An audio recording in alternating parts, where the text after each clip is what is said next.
The marble floors of the Senate chamber echoed with the sharp strike of Chuck Grassley's gavel. A hush swept across the room. Karoline Leavitt stood firm at the edge of the table, one hand gripping a worn leather folder, her eyes locked on the man who had just barked at her from across the aisle. "Sit down and be quiet," Grassley thundered, his voice cutting through the air like a blade. He wasn't just speaking to her, he was asserting dominance in front of cameras, aides, and the press who had started live-streaming the tense exchange just moments earlier. But Karoline didn't flinch. She straightened her back slowly, her red blazer catching the lights like a war flag. Her silence was deliberate, measured. Her lips didn't move, but her posture screamed one word: no. Grassley narrowed his eyes, his jaw tightening. "This isn't your floor. This isn't your time." Behind him, a few senior senators murmured their approval. Others just stared, wary of what they sensed was about to happen. Karoline slowly opened the folder in her hands, worn, creased, stuffed with documents that had been deliberately buried in months of procedural noise. She placed the folder down with precision and, without raising her voice, said clearly, "Then maybe it's time we talk about why none of you want this truth on the record." A ripple shot through the room. Staffers leaned forward. Journalists reached for their phones. The tension went nuclear. "This is about the bill your office said didn't exist," she continued, voice calm but undeniable. "The one that funneled millions into a shell fund marked agricultural innovation, which never actually innovated anything, but did manage to pay out six-figure contracts to your nephew's consulting firm." Gasps. Audible gasps. Grassley's face went red. "That's a lie." Karoline took a single step forward and slid a document across the polished table. "Then let's read it out loud." The entire room felt like it had been dropped in ice water. Karoline wasn't just defying protocol, she was detonating it.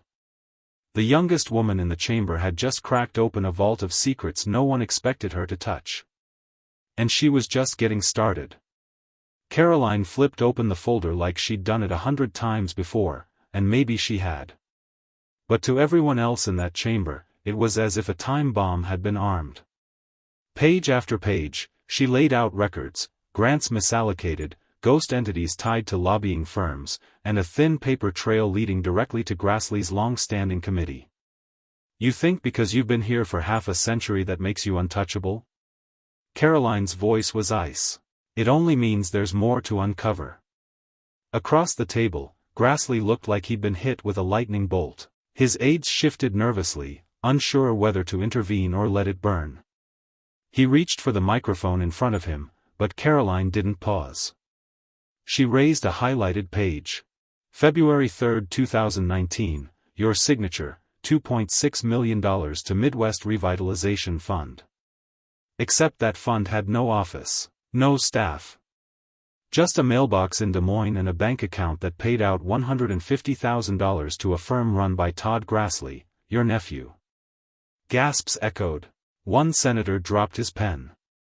C-SPAN's feed was lighting up with live comments. And for the first time, Grassley didn't interrupt. Karoline stepped forward, eyes unwavering. "You shouted at me to sit down. I stood up because no one else would." Grassley finally spoke, slower this time. "You're twisting facts. This is reckless." She snapped back, "Then prove me wrong. Right here. Right now." There was silence. Then, the unmistakable sound of flashbulbs from reporters lining the walls. Her every word was being captured. She knew it. And she wasn't backing down. One senator whispered, "Is this real?" to a colleague. Another leaned back in his chair, stunned. Karoline wasn't just making noise, she had the receipts. And everyone in that room knew it. The weight of her words settled like cement. Karoline wasn't interested in ceremony. She had come to cut through legacy and longevity with hard truth. She wasn't grandstanding, she was excavating. And this was just the beginning. The chamber doors hadn't even closed behind Karoline before the video clip began spreading like wildfire. Within hours, her confrontation with Senator Grassley was the top story on political Twitter, lighting up X with hashtags like #StandWithCaroline and #GrassleyExposed. Cable news networks played the clip on loop. Even late-night hosts who normally mocked conservatives hesitated, unsure whether to spin it or stay silent. In the middle of all this, Karoline sat calmly in her office. A copy of the Constitution sat open beside her. She wasn't celebrating, she was focused. There were follow-up reports to file, witnesses to contact, and yes, more folders. Inside the Capitol, the fallout began immediately. Grassley's team issued a late-night statement calling Karoline's claims reckless and politically motivated. But the damage was already done. Public records matched her timeline. The funding she cited? Real. The ghost mailbox in Des Moines? Verified. And the connection to his nephew? Unmistakable. Reporters were now camped outside both their offices. But only one of them spoke. Karoline stood in front of the cameras the next morning, cool and clear. I wasn't elected to be liked. I was elected to tell the truth. One journalist pressed, "Do you think this ends Grassley's career?" Karoline didn't flinch. "That's not my decision. But the American people are watching, and they don't forget." Her words echoed again across social media. Even Democrats began to pivot, some privately reaching out to her team asking for documents. What began as a standoff was quickly turning into an audit. Inside the chamber, a few senators started whispering something they hadn't said aloud in years. Maybe it's time for new blood. Karoline had cracked the facade. And whether they liked it or not, no one could deny it anymore. She wasn't just the youngest voice in the room.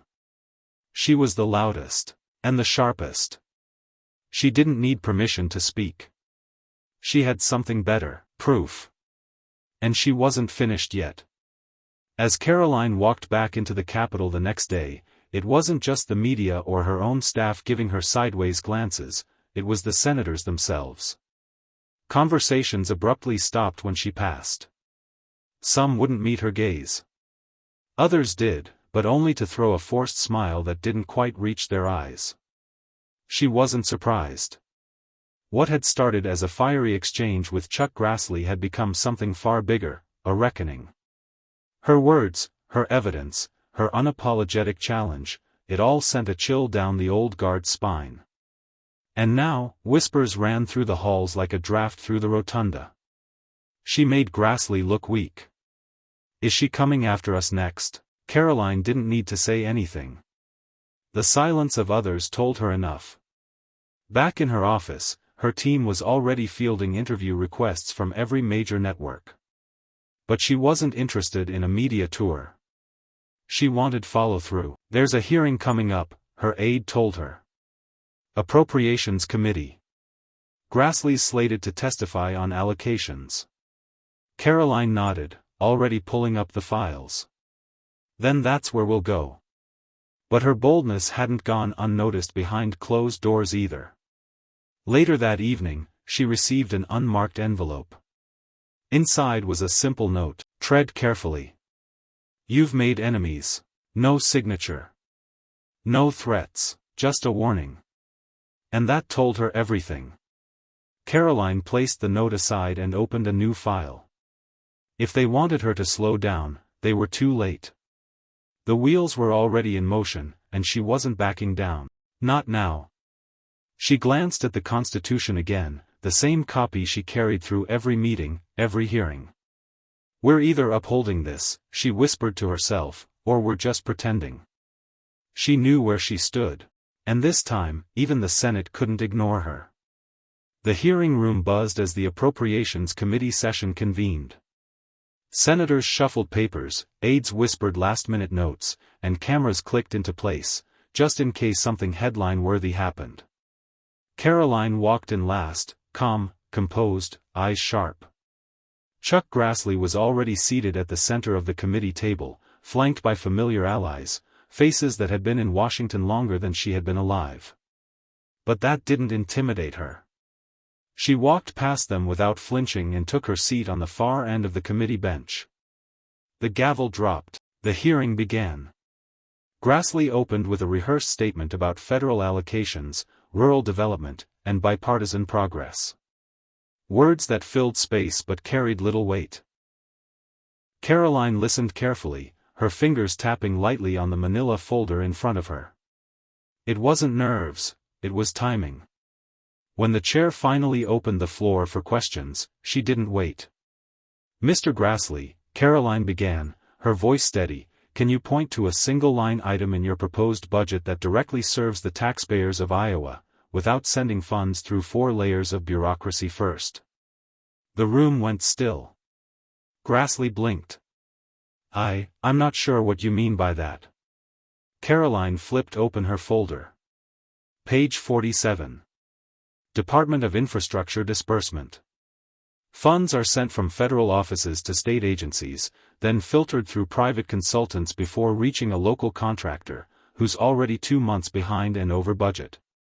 How is that serving the people efficiently? Gasps. Aides froze mid-scribble. Even the C-SPAN camera operator adjusted for a tighter zoom. Grassley tried to deflect, citing standard channels and oversight. But Karoline pressed harder. Is it oversight, or is it protection? Protection for friends, for donors, for the same contractors who keep failing upwards? No one interrupted her. When she finally sat back, Grassley's face was red. The air was thick. No senator on the panel rushed to his defense.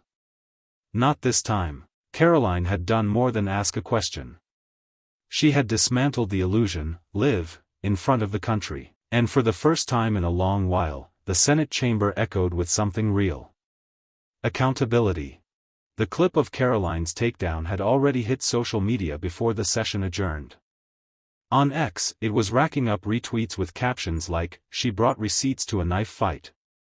On Instagram, a short reel of Grassley's stammering face was already being remixed to music. Back inside the building, reporters clustered in the hallway like a pack of hounds. As the committee hearing broke, Karoline stepped out and walked directly into the press zone. "Ms. Leavitt, was your confrontation with Senator Grassley planned?" a CNN correspondent asked. Karoline didn't blink. "Prepared, not planned." "There's a difference." A second reporter followed up. "Do you think you were disrespectful to a sitting senator?" Karoline tilted her head. "Disrespectful is sending taxpayer dollars into a bureaucratic maze and calling it service. I call what I did honesty." The crowd buzzed. Cameras captured every second. The message was clear, she wasn't backing down. Not to age. Not to seniority.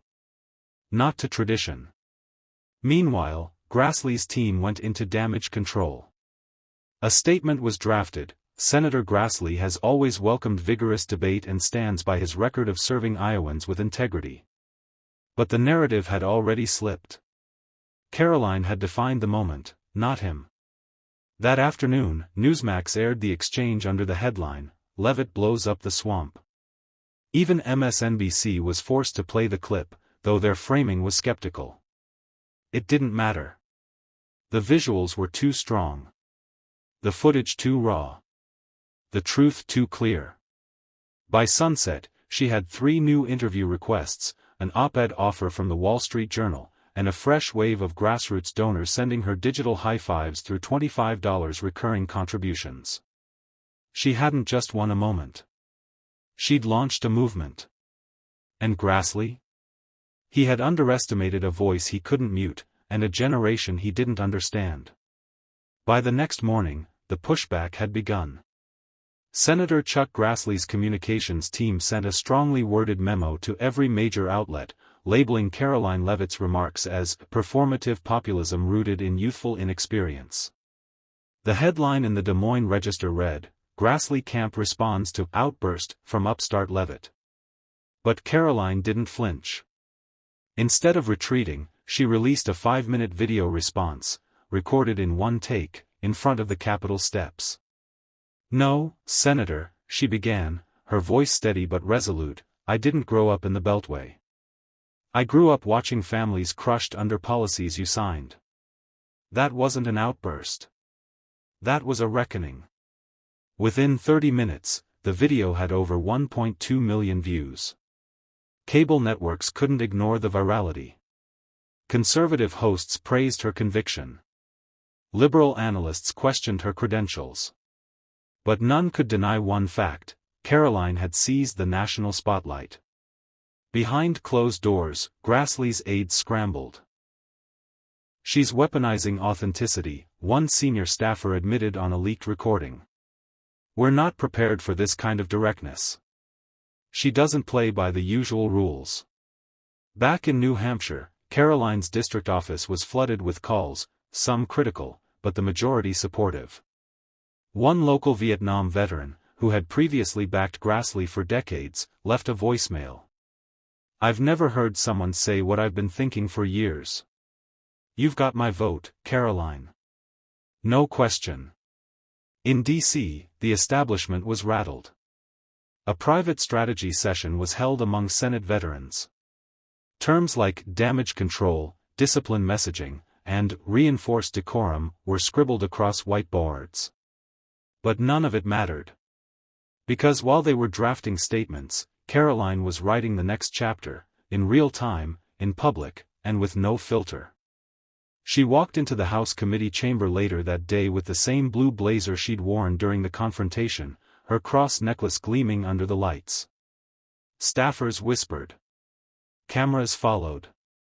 Grassley's chair was empty. He didn't show up. And that silence spoke louder than any rebuttal he could have scripted.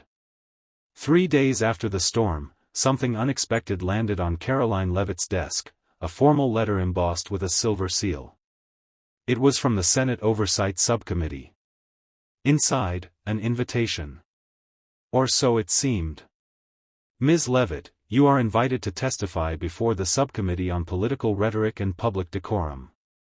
A line beneath that caught her attention. "Regarding the recent display of confrontational conduct deemed inappropriate for congressional standards." It wasn't an invitation. It was a trap.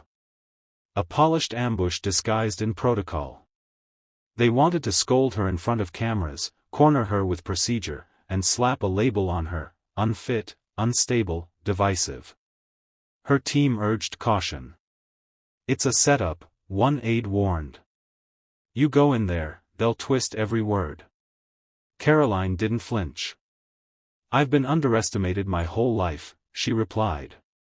"Let's give them exactly what they're afraid of: truth, on the record." The morning of the hearing, the building buzzed with tension. Reporters packed the hall. Grassley was back in his seat, arms folded, avoiding eye contact. Cameras panned across Karoline as she walked in alone, no entourage, no lawyer, no stack of prepared statements. Just a manila folder and that same quiet fire in her eyes. She sat. The chair banged the gavel. "Ms. Leavitt, this committee has grave concerns about your tone, your accusations, and your disregard for tradition." Karoline smiled, calm, but sharp.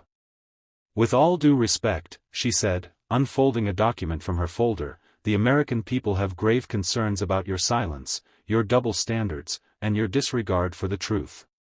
Gasps rippled through the chamber. She didn't stop. She read aloud passages from decades-old bills, bipartisan failures that had padded politicians' careers while leaving Americans behind. She listed campaign donations from pharmaceutical companies, citing Grassley by name. She cited a Government Accountability Office report buried 2 years earlier, revealing millions wasted on closed-door contracts. Her voice never wavered. Her points weren't emotional, they were evidential. Every sentence landed with weight. One senator tried to interrupt. Karoline raised her hand, not rudely, but firmly. "You invited me here," she said. "Now listen." By the time she finished, the silence in the room wasn't discomfort, it was defeat.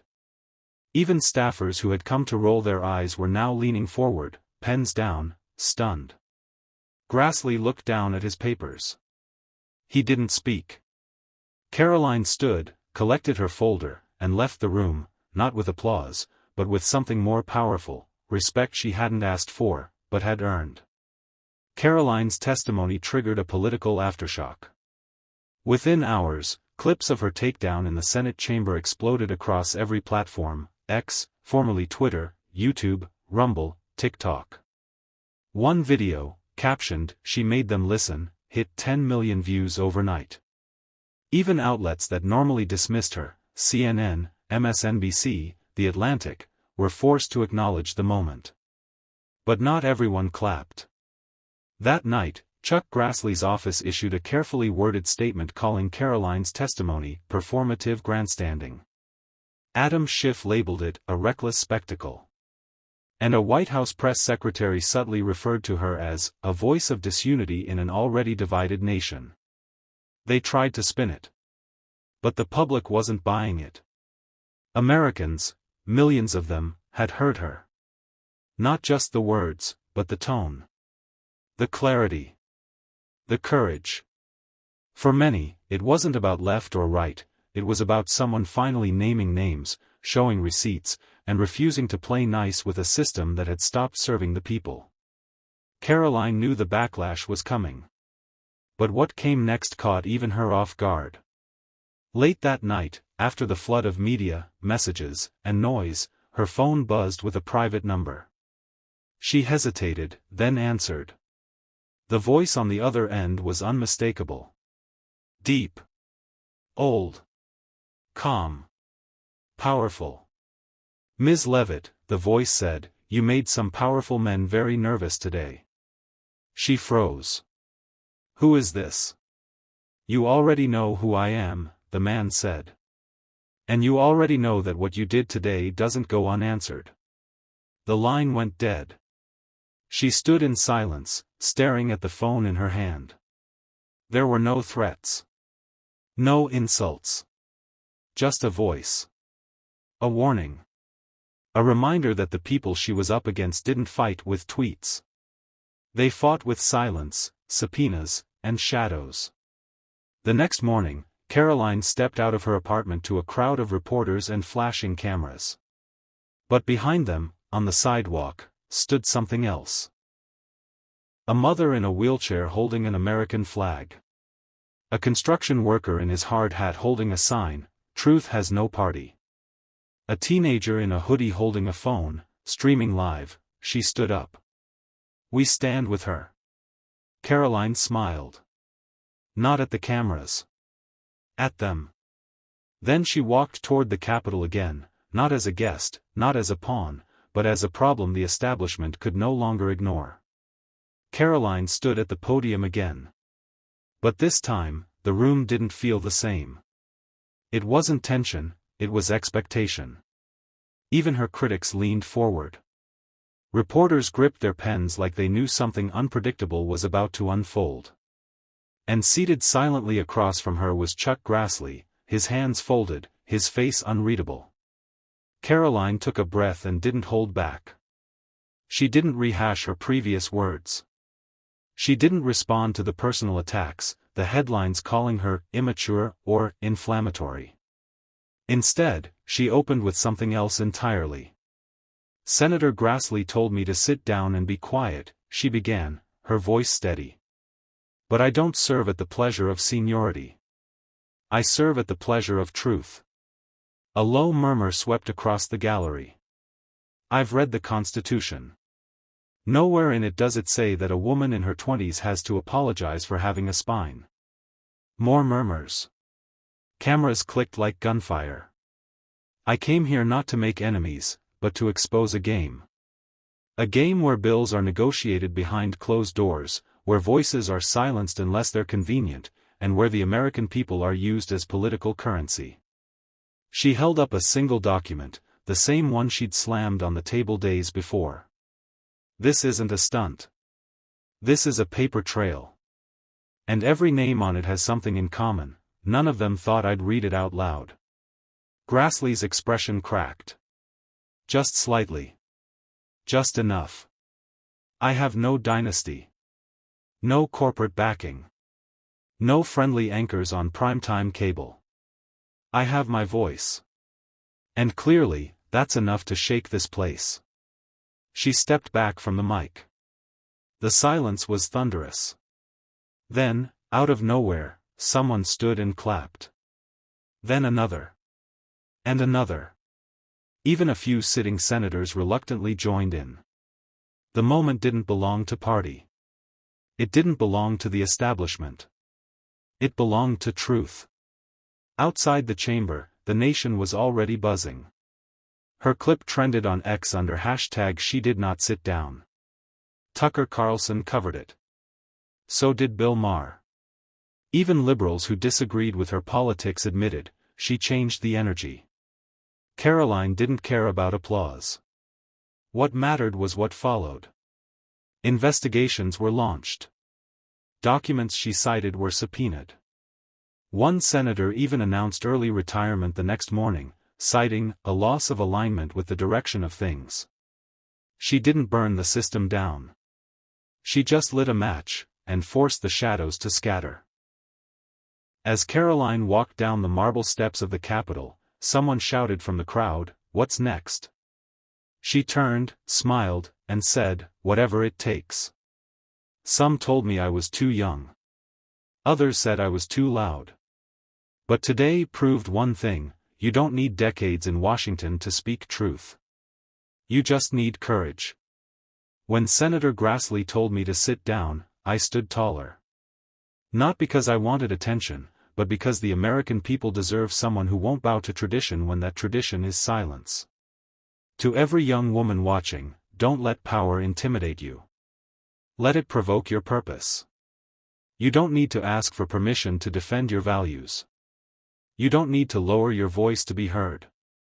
Raise it, even if it shakes. To every elected official hiding behind process, the era of quiet compliance is over. We're reading the bills. We're watching the votes. We're done playing your game. And to those who called me a threat to democracy, you're right. I am a threat to your version of it, the kind that puts self-interest before the Constitution, comfort before accountability, and hierarchy before truth. This country wasn't built by people who sat down when told. It was built by those who stood up, spoke up, and refused to shut up. So here's my answer: I will not sit. I will not shut up. I will not apologize for being loud when the truth demands volume. We are just getting started.